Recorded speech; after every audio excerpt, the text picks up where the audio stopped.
you need to have great podcast cover art? Well, the answer isn't necessarily complicated, but there are a few elements that you should be paying attention to. And so, in case you're new here, hello, I'm Anna Xavier. I'm the Podcast Space's founder. I'm the host of the show, and we talk about all things that are related to podcast content strategy, marketing, but also a lot of the branding.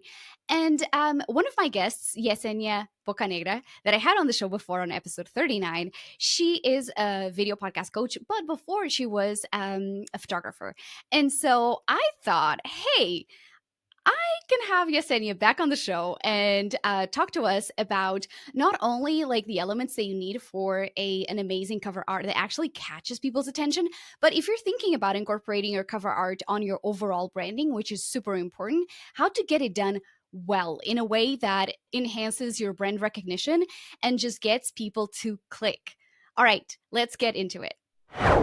Yesenia, welcome to the show. I am so excited to welcome you back. We're going to talk so many cool things since the beginning of the year is almost here. And that's the time when everyone wants to either refresh or rebrand or just launch. So it's super important to make sure that we're helping people get, by the way, welcome. Before I even get to the thing, hello.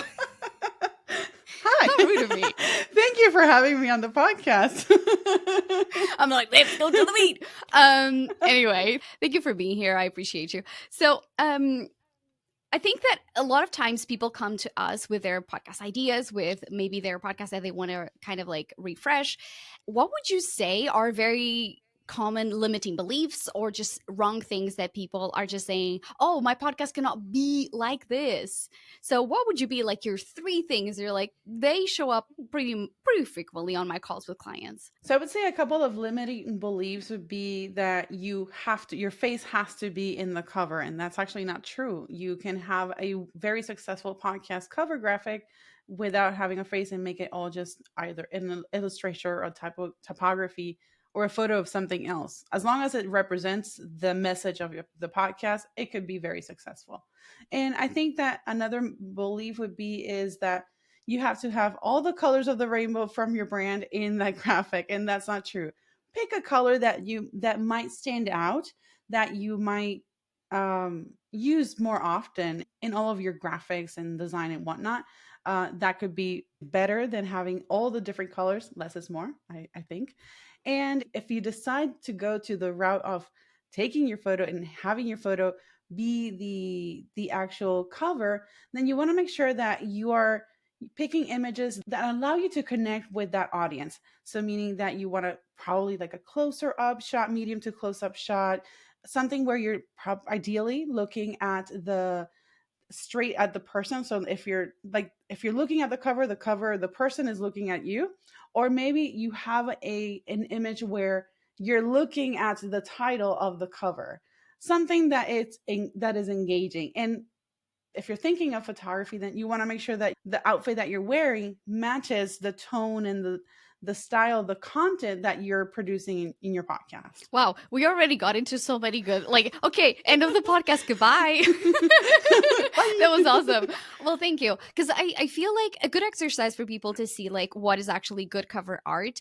And this is like, sometimes there's some caveats because when the host sometimes is really known or something like that, sometimes the cover art actually does not kind of like include any of the best practices at all. And so you're like, but going to like the top rated shows, the top like 20 and 30, looking at what people are doing is a great exercise for actually like seeing what works and what people like, right?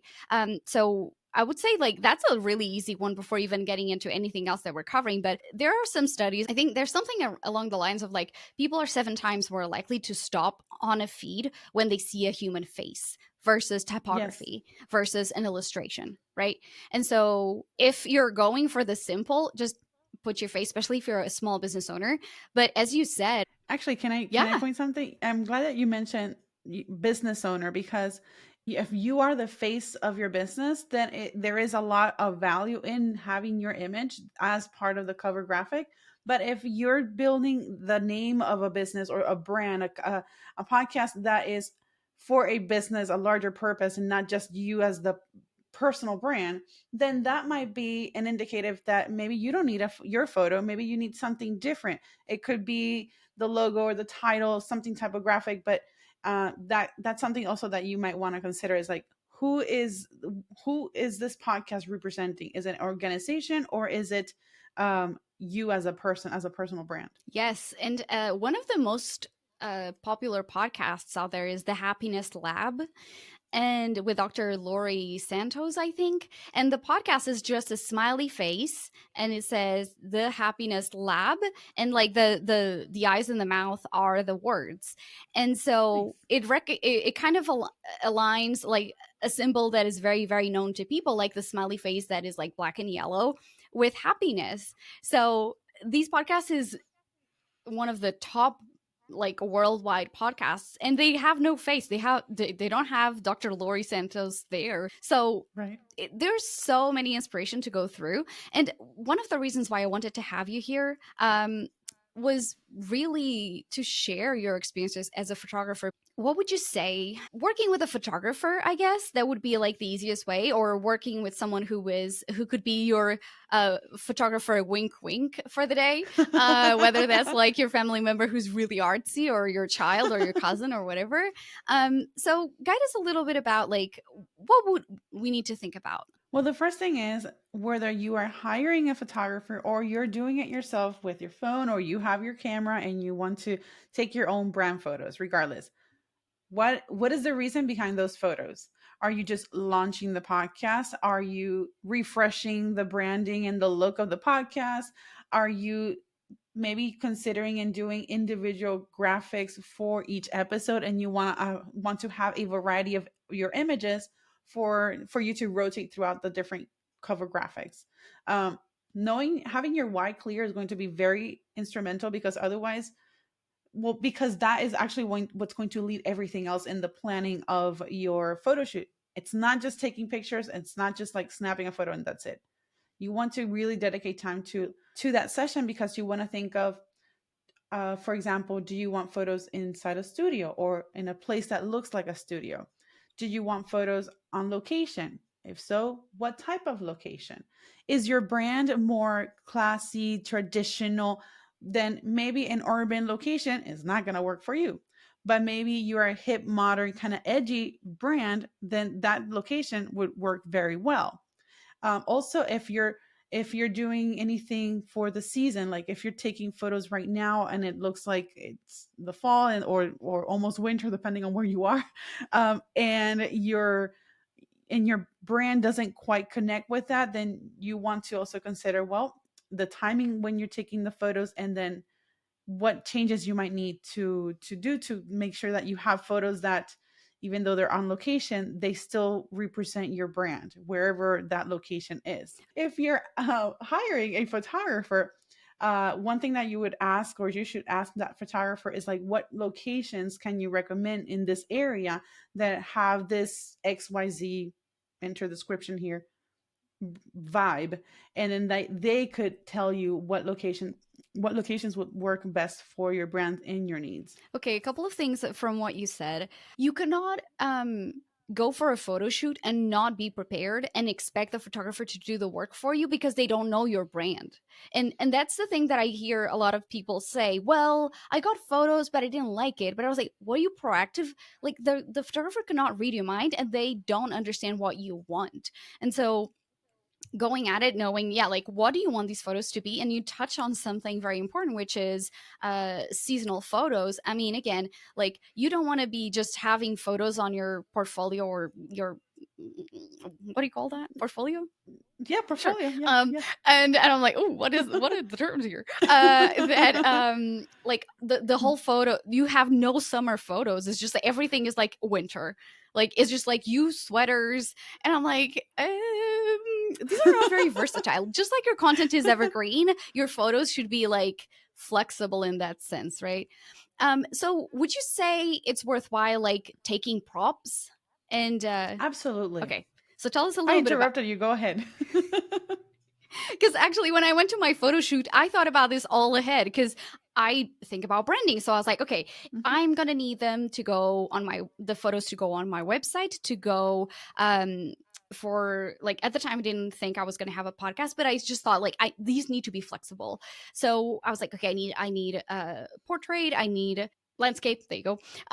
Good lord, what's happening? I needed them to be able to be versatile, and I was like, okay, for social media, for my website, for whatever, like maybe a video thumbnail, maybe if I'm applying to be a speaker, like I need to have variety in all these things. So I thought about that ahead of time, which included me hauling like a microphone, a mic stand, a board for audio, a computer, and like the photographer did not bat an eye for my people who are people pleasers and who think they're gonna be like, you tell me if you ever like told a client that, oh my god, how dare you bring your stuff with you? Did you ever say that?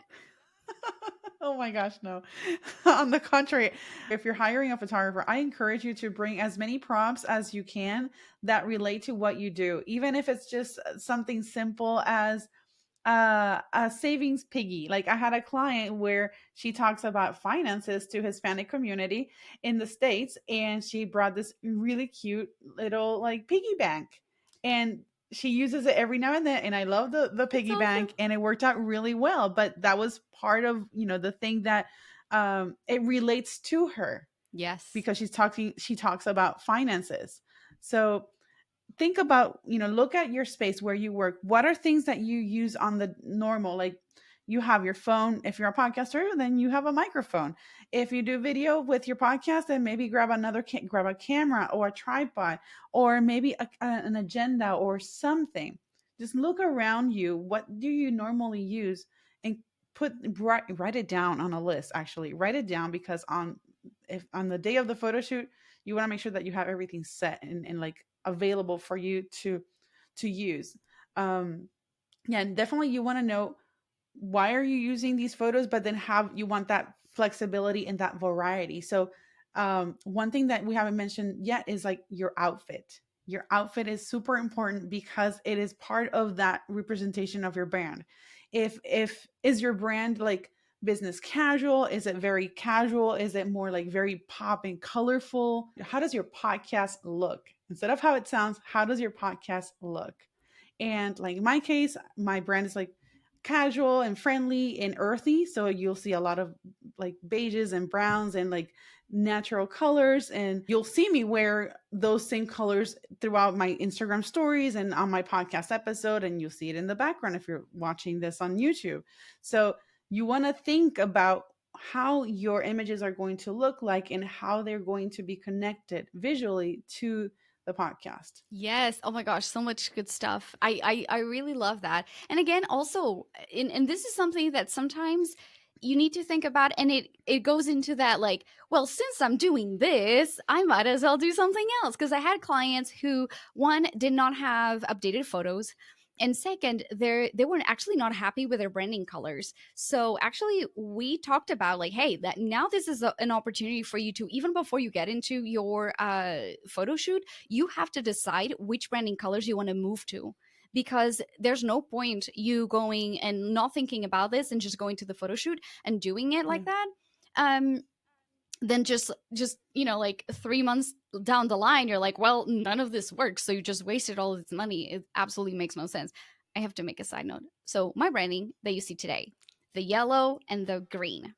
So when I went for this photo shoot, this is so funny because everybody's like, "Oh my god, I love your branding. Oh, so thoughtful."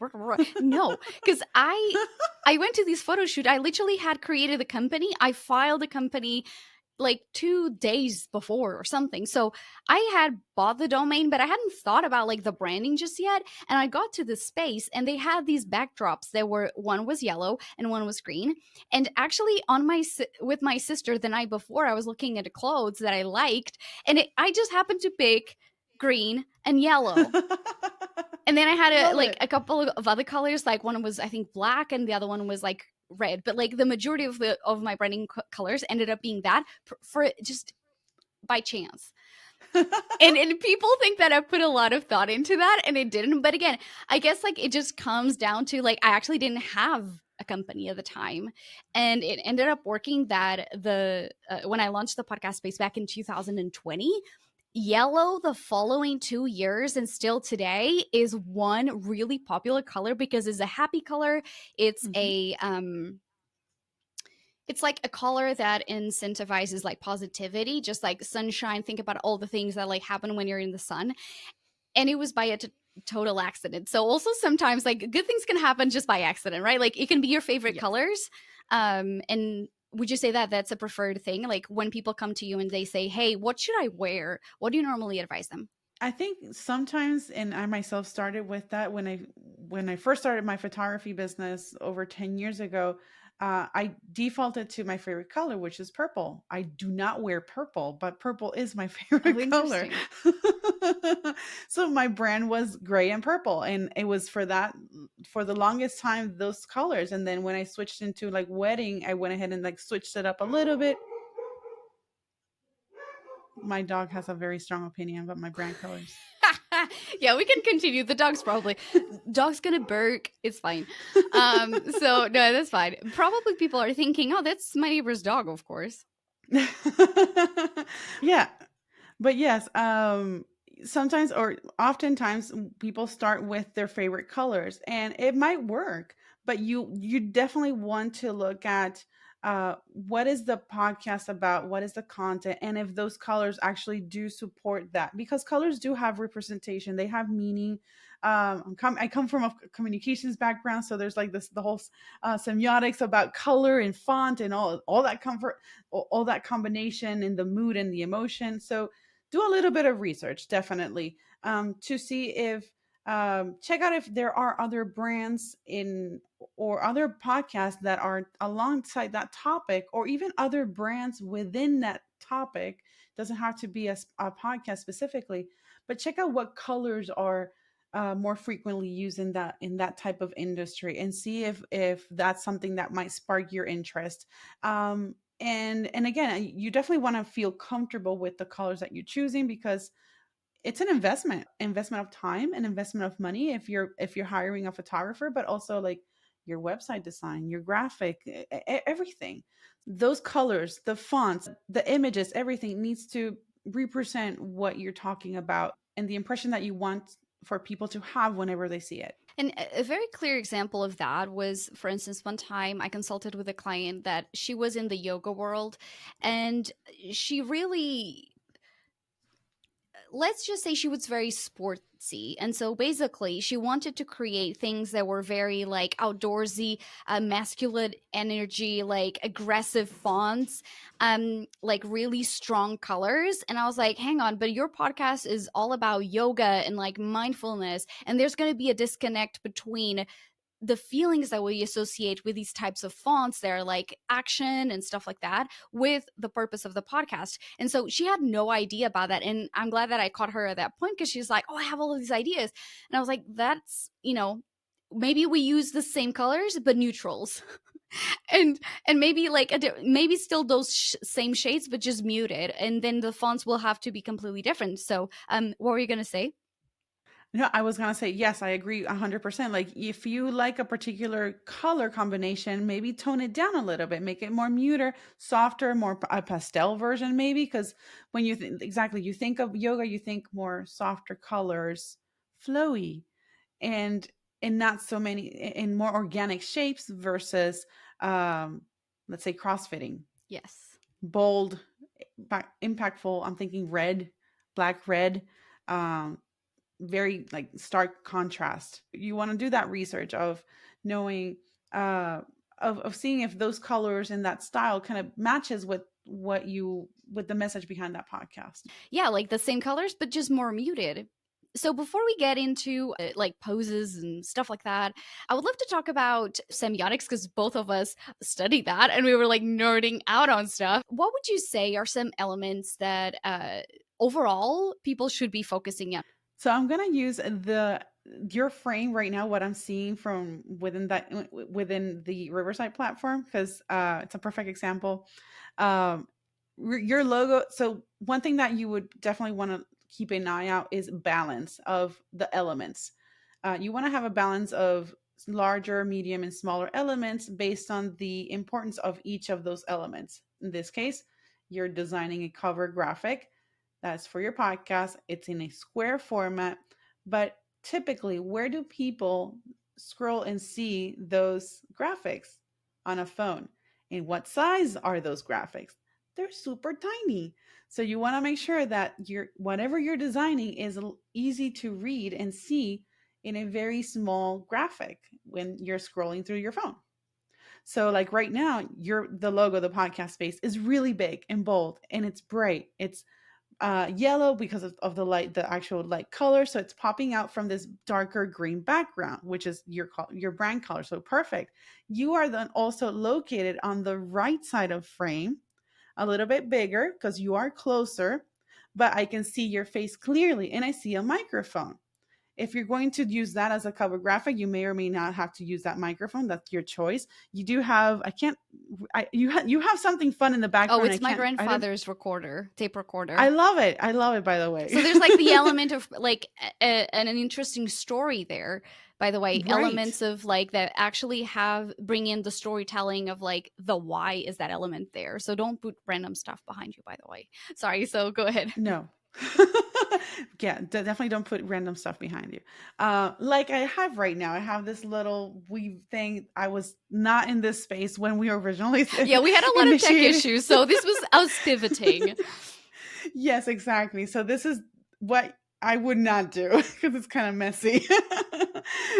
But so going back to that frame, so you have a really nice balance of medium and large elements in that frame that look very nice. It's easy to read, but also my eye goes straight to you because you're in this right side of the frame. There's also negative space. Let's say I take away the podcast space and we just leave it in blank. There's a lot of negative space there. So your eye is going to go straight to wherever there's something else. So if you were going to take a photo of this frame, you can look at straight at the camera, or maybe you can look sideways and look towards the direction of the logo. So if you're not looking at camera, where are you looking at? Because if you're like in the very edge of the frame and you're looking that way, you're looking away from you're looking at the very edge of that frame and it looks like something is done, like it Or you're finishes. looking But away if you're from the viewer.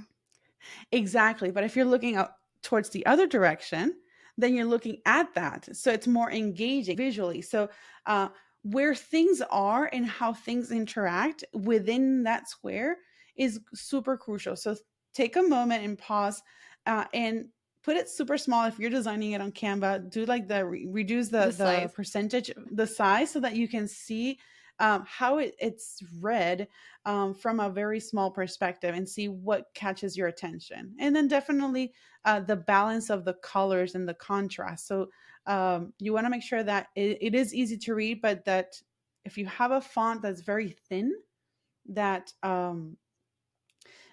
the smaller you put it, you want to make sure that you can actually read it right. Um, because that's one of the like that's a common mistake that I see a lot is super thin, beautiful fonts, but when you downsize them, they're very hard to read. So Or even in those terms are of a couple of things. accessibility, if someone is struggling to see, that's not really great practice. And unfortunately, a lot of designs on Canva are actually not great for accessibility. I know they're doing an excellent job. Again, it comes all in like kind of layers, but I was a little Mhm. disappointed when I saw. I was like, oh, some of them just don't work. So you're gonna Right, right. And it's up to you to to use that discretion to see, well, maybe this is a sign I like. It's a template that you can start working from, but then take your time in making it your own so that it works for you, but also it works for the device in which people are going to see that cover graphic. And something else that I just thought of was when you're, and I see this, and a lot of people just put like random elements on their cover art. And so let's say if I have no if I don't have my face on the cover, but if I'm putting like random elements, like for instance a cable instead of a microphone really big, why are you accentuating a cable, right? So if you are a yoga teacher, like what elements are you giving priority, right? Because we identify those elements right away. So let's pay attention to what are we actually giving the most prominence to. And Yes. something that is a trick that most people don't know is that you see the way our eyes move, it's on a F shape. So when you're looking at an element, that's how your eyes are positioned. So basically, you should always put the most important information on top, because it's um, top down and then left to right. So Right. it's super important to be aware of those elements. And then, for instance, lines or movement, like for instance, my sign is going up. So what does that mean? Um, it means my husband did an excellent job at positioning that, by the way, as well. Thank you, Diego. But it means that when you're going up, it inspires people to do better, to grow, right? So those are the elements of just aspirational and stuff. When your elements are going down, for instance, if you're talking about like stock market crash, like the arrows are going to go down, it's a negative emotion. It's something about decreasing. One more Ooh, thing, triangles. Triangles. yes, Be very mindful of triangles in anything, whether it's, triangles can be your best friend or your worst enemy when it comes to designing, because things can lead in lines. Like right now, like you mentioned, like the line of the podcast space is that way, but also that side is the side where you are in the frame. The microphone you have is obviously, because you need to, the microphone needs to pick up your voice, right, so the microphone is going to point this way towards your voice, your mouth, but everything is pointing in a direction, right? So want to make sure that you are, that keep an eye out for triangles inside the frame, because if there's maybe a contrasting shape or contrasting colors in those triangles, they can be very noticeable. Like there's one right there right. in the You have back to if you're watch the watching this video. on YouTube. Right, if you're watching the video, there's one behind me that's kind of annoying me right now, but it is what it is. So this is like a perfect example of what you can watch out for and what to watch out to avoid. Well, it's We did this intentionally. uh-huh, wink, wink. Um, Wink, the wink. gods of technology were not with us, but hey, at least like Yes, we're it's not. there's your branding colors, so it's not just like random colors there. So should we move into poses, or was there something that you wanted to touch on before and segue kind of like naturally into? Sure, let's talk about poses. Okay, so what are the? I love your exemplifying. So we should totally go for the poses of the '90s, right? Like your hands under your Absolutely. chin. That's a beautiful pose. Okay, I mean, the 90s are back, I right? know. So right now, so why not? Maybe if your podcast is about the '90s, that is actually like perfect branding. So exception there. Again, it all depends. It really depends. So all right. So what should we do if our podcast is not about the '90s? I think that even if it's for the 90s, definitely if you're using your photo for your podcast cover art, you want to pick a pose that one makes you look and feel confident in front of the lens, but also that connects with that audience. Again, going back to that example of positioning and balance of things, it could be that the photo that you're using is looking straight at the viewer or looking at something inside that frame, but you want it to be engaging. Feel comfortable smiling, even if you don't have to do like the big grin, the big smile. So whatever pose you're using, whether it's looking straight at the camera, looking at somewhere on the side, you want to feel comfortable so that that can then translate into an image that portrays confidence and that connection with the audience. As far as like the dynamic of when you're taking the photo, do small movements, and if you're hiring a photographer, the photographer will direct you with this and like give you some prompts of like how do you move your body in a certain way where you're representing a movement, maybe like you're taking half a step and going back and forth, and that photo will show something like you're walking fast or something like that, for instance. There are tricks, there are prompts that a photographer can share with you so that they are able to get a natural look. But if you're the one that's doing using the timer and whatnot, just think about small movements. If you want to have a photo where it's a very close up or medium close up shot where you see your hands, you want to avoid having the back of your hand show the camera because it looks like it looks odd. So you want to sort of angle it a little bit, so that it looks softer and then doesn't take away the attention from your face. Because if you're watching this on YouTube right now, I'm showing my hands right now, and my hands are very close to my face, so they're pretty much the same size of my face. but you want to bring the focus to your face, not your hands. So those are little things that you also want to keep an eye on, pun intended, because it's a photography thing. I mean, it didn't like it's been a while until you made the pun, so hey, props. You held it in. Yeah. So yes, be as normal as you want to pose, whether it's sitting down, walking, or leaning against something, in a way that makes you feel comfortable but also confident. Yes, awesome. I love that. And in terms of like distancing from objects, I see a lot of people leaning directly onto walls. Let's talk about the bokeh effect. Or how are you gonna say? Because we were just like joking before getting on the recording. Because I was like, I can't well, get this depend. right. Well, depending on who you're asking, some people might say boca, some people might say bokeh. I say bokeh.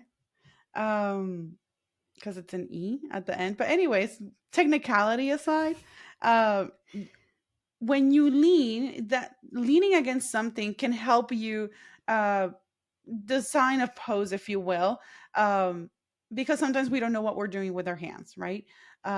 But you don't want to lean too much so that your shoulder is like flat against the wall, or like your face. You don't want to lean your face against your hand, because then it looks kind of poofy, and that's not what you want, right? So you want to be mindful of how you're leaning, how you're sitting. Sitting incorrectly is a common mistake that I see whenever I'm helping other clients, like during their production.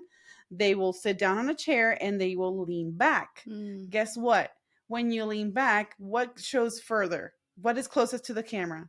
Your midsection. mm, So you want to sit up straight so that your face is also closer to the camera, closer to the microphone, and then you don't look too comfortable. Because right now, if I would just be behind, if I would sit down right now, if you're watching me, then I look very comfortable. I am comfortable, but then there's more projection when I'm just sitting up straight, and then I'm also closer to the frame, closer to the microphone, and then like it's a better projection overall, not to mention the fact that your voice comes out better. yes, and your body, like if your body feels stuck, you will like your whole body language. You can't look confident if you look really constrained.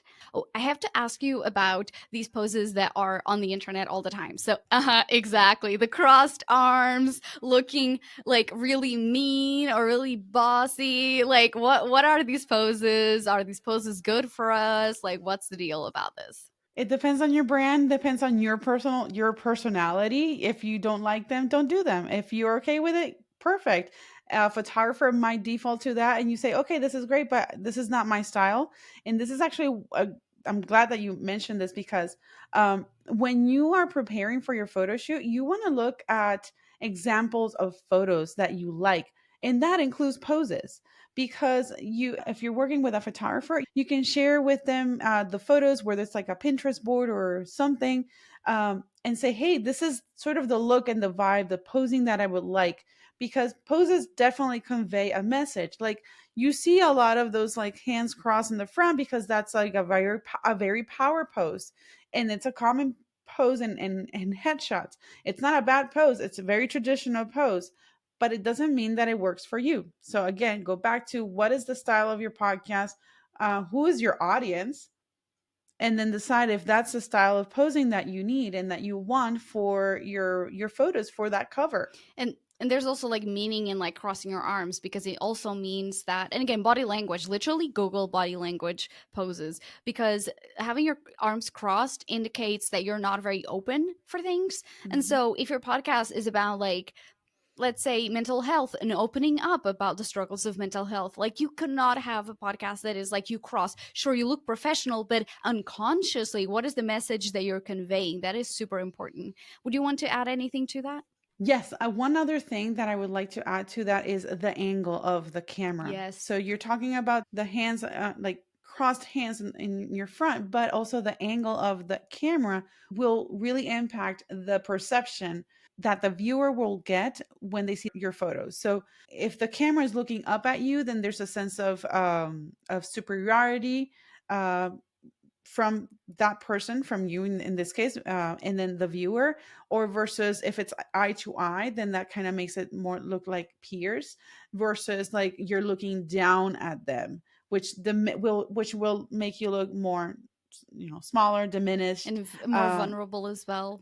more vulnerable. Exactly. So I know this is a lot of stuff that you want to think about, and you're probably thinking, oh my god, this is just, I just want to take the photo for the podcast And we're cover. like, blah, blah, and think about this.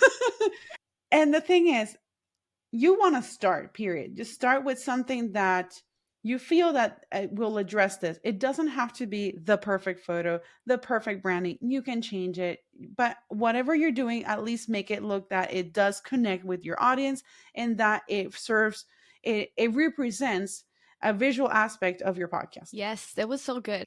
All right, so quickly touching on light, perhaps, because that's so, so important. Yes, you can have the best camera in the world and have the worst lighting, and your photo is going to be horrible.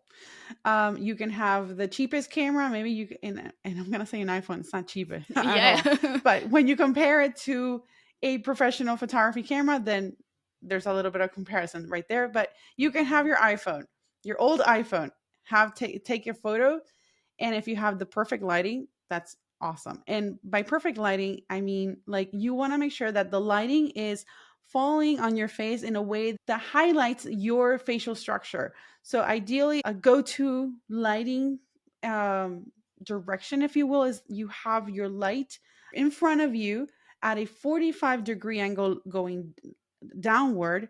This will put the shadows towards, downward, so from your nose down, your chin down, and that makes a nice soft and even lighting. I shared several weeks ago a video on Instagram, a reel, where I was making examples around how to modify the light using just your window and the shades, for window shades. So you don't have to spend a ton of money. Just go in front of your windows and modify. So I use an example of how the direction of the light changes as you're moving the shades up and down, and you'll see it on my face in that video, how the face, the light changes, and how the texture changes of my face and all of that. So again, lighting tells a huge story. So if your podcast is about like thriller and suspense and like that kind of thing, maybe like a dramatic lighting would be perfect. But if it's a yoga podcast, you want something soft and bright. Natural light probably would work really well. Again, it goes back to, how do you want your podcast to look? Yes. Oh my gosh, that was so good. And something that I had on my notes that I have to share that I would love your thoughts on, that it was connected to the props and like poses and stuff. If you want to go, if you're like the type A bright student, you're like, I'm doing all the homework. What would you say if I was to suggest that you should kind of connect one object and one pose to a content pillar of your podcast? Basically, what content pillars do you have, and try to identify a meaning. So for instance, if, let's say, here are the podcast space, so if I'm talking about content strategy, then I probably need books. And Right. basically, like, if we're thinking about strategy, I need to be focused on something. If it's about, like, for instance, how to grow your podcast through like collaborations and types of collaborations, if it's that's like, you know how to grow through guesting on other people's podcasts or through speaking or whatever, if that's one of my content pillars, maybe I need other people to be the props, and it needs to be warm, it needs to be. So I came up, I don't know if this works for everybody's podcast, but I was like, oh, it would be interesting to think about if your content pillars align with potentially poses and objects. That's a really great way to put it, actually. I never thought about connecting content pillars to a particular post. Or I would say, well, if I'm working on my website and I'm talking about a group coaching, then I'm thinking, well, I want to have a photo where it's me with somebody else, or maybe me um, pretending talking to the computer, because you might think, well, this is like a Zoom call or something like that. So yeah, that's actually a really great way to connect the two. If you're struggling with ideas of like, well, what type of pose or what type of prop do I need? Well, think about your services. If you offer services, if your business relies on services, obviously, if you have products, then show your Obviously. products. The props. Those are the props. But if your services, then how can you represent that in through your images, and then write them down? Because when you do your photo shoot, you want to have that checklist. Okay, checklist. And a photo shoot could be super, super fun, but there's a lot of things happening and you're changing clothes really quickly. So it's always good to write down the outfit and then the prop. What prop am I going to use with this outfit? And you don't need a huge wardrobe load to plan your photo shoot. Be very strategic. One pair of pants and a couple of shirts. And you can layer on or layer off, like a jacket, a sweater, or a tank top or something, and then work around. Jeans are the most versatile piece of clothing that you can find. In my opinion, I love jeans. And even in the summer, I will wear Yeah, not in the them. Texas heat.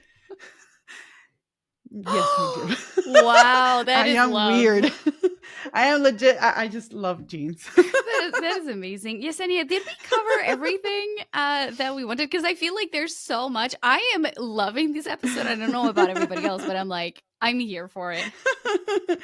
I We can definitely continue talking because there's a lot more, but definitely always go back to that one reason of why are you doing this? What is your podcast about? Awesome.